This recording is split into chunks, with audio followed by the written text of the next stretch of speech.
The current state of the markets, a look at the price tag at the end of October 2025. When you buy a stock, you are buying a piece of a business. And the most important question you can ask is, what is the price? You want to buy a wonderful company at a fair price, not a fair company at a wonderful price.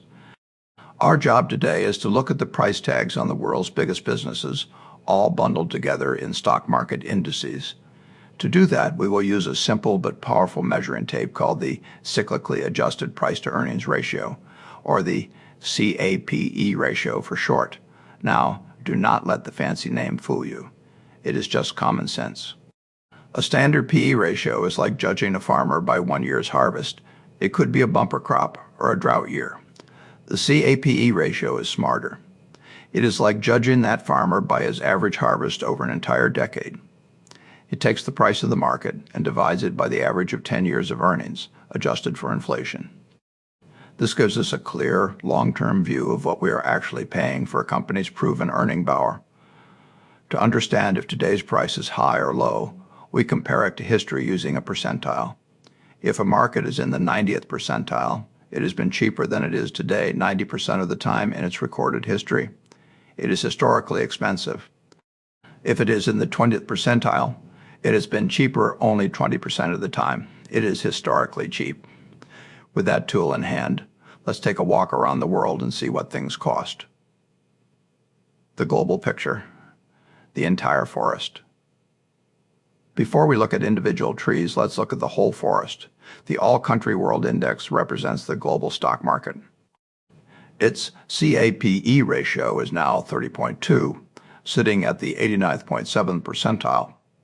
In plain English, the world stock market has been cheaper than it is right now nearly 90% of the time since 1987. The world, in aggregate, is expensive.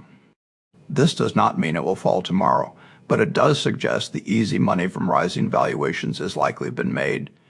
Future returns will have to come the old-fashioned way, from the slow, steady grind of corporate profit growth. The American market, a premium price for excellence. Now, let's look at the headline act, the United States.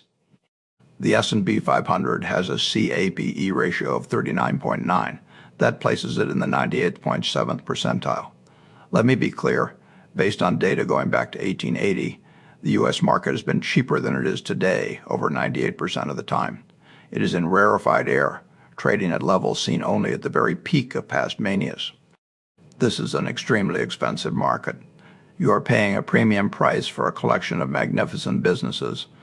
The risk is that you are paying for decades of future growth today, leaving little room for error or disappointment. The NASDAQ, home to many of the tech giants driving this valuation, is almost certainly even more expensive. Investing here is a direct bet that the future profits from AI will be so colossal they will not only meet today's sky-high expectations but vastly exceed them. The developed world XU, S, a tale of two tiers. When we leave the U.S., we find a more nuanced story.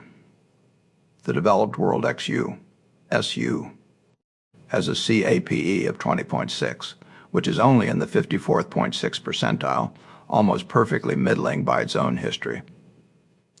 But this average hides some stark contrasts.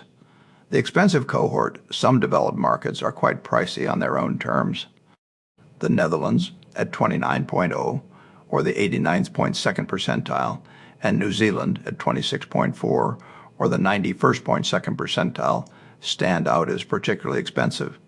Canada, at 25.8, or the 75th.9th percentile, is also on the higher end. The relative bargains, the United Kingdom, the FTSE, has a CAPE of 16.6 in the 74th percentile. It is moderately expensive on its own terms, but compare it to the U.S., its CAPE is less than half. It is the difference between a premium brand product and a solid, dependable one that is on sale. The UK market is out of fashion, and its price reflects that. The truly reasonable, then we have markets like Denmark at 21.2, or the 34th.8th percentile, Hong Kong at 14.5, or the 27th.5th percentile, and Japan at 25.1, or the 40th.9th percentile, which, while not cheap, are far from expensive by their own historical standards. Japan, a remarkable turnaround. Japan's story is a lesson in patience. After decades in the deep freeze, its market has warmed up. Its CAPE is 25.1. But here is the key. For Japan, this is only the 40th.9th percentile. It has been cheaper than this nearly 60% of the time. Japan has moved from being a deep value trap to what we can now call fair value. The easy money has been made. Its future depends on companies continuing their reforms, the emerging markets, hope, fear, and value. Here we see the full spectrum of emotion, from euphoria to deep pessimism. The darlings, India has a CAPE of 36.2 in the 92nd.3rd percentile. It is expensive. The incredible optimism about India's future is not a secret. It is baked into the price.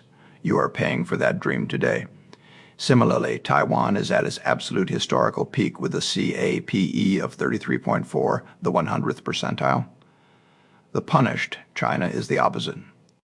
Its CAPE is 15.6 in the 57th.5th percentile, putting it in the fairly valued range. But the real story is in the comparison to India. China's price reflects a deep well of pessimism about its property market and economy. For the contrarian, it offers a potential margin of safety. You are not paying for a dream. You are paying for a challenged reality that might just improve.